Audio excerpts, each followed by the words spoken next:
Stop it. Stop. What are you doing? Huh? What are you doing? Good morning, everyone.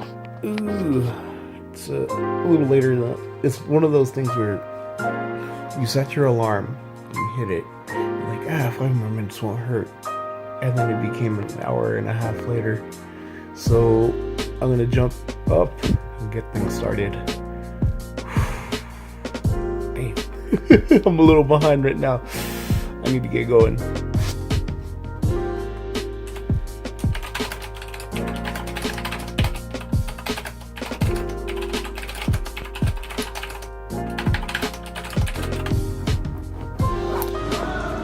Figured it'd be high time to upgrade my wardrobe just a bit.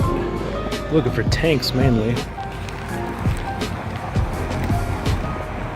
The internet was a mistake.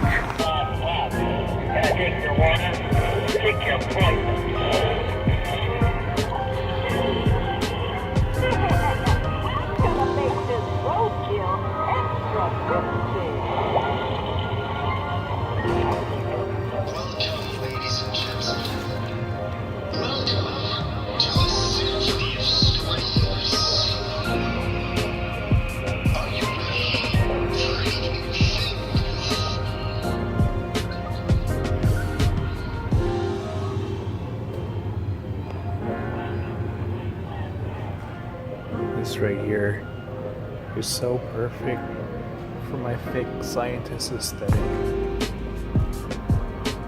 Man, I'm waiting for these bitches to be on clearance, dude. So I'm out and about, and I go to my favorite coffee place to do some writing, and last night I had a dream of just kind of a big adventure, right? And today I took the time at the coffee shop to just kind of outline what I want, and it really seems like it'll just be a new series that I'll write after the current one that I'm writing right now. So I just got myself covered for a very long time, for sure. It's super exciting. If there's one thing in fantasy, and not just fantasy, but stories in general, the one trope that I hate more than anything is the chosen one.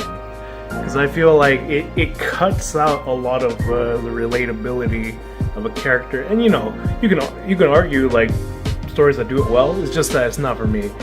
I like Fallout New Vegas more than Fallout 3, because Fallout 3 you're like the chosen messiah to lead the people or whatever, whereas with Fallout New Vegas I like that better because you're just a mail courier just looking to get paid, and you have a rough deal of it.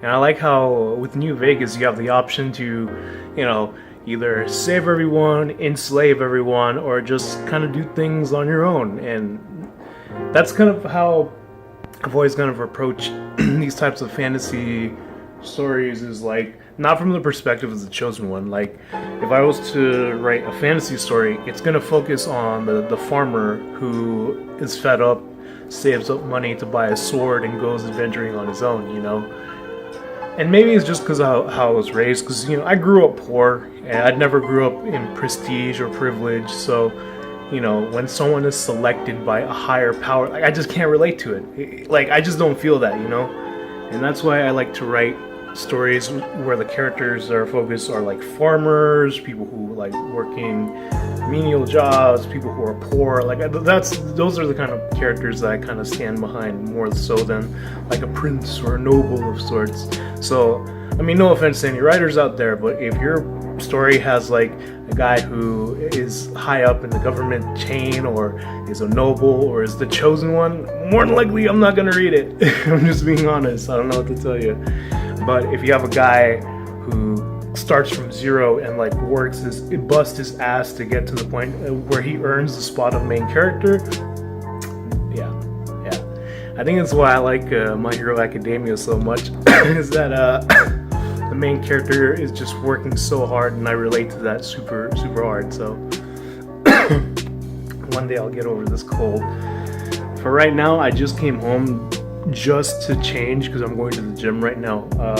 My sisters and my mom are coming back from Mexico tonight, so I want to get this workout out of the way so I can just hang out there, be ready, and see them again. All right.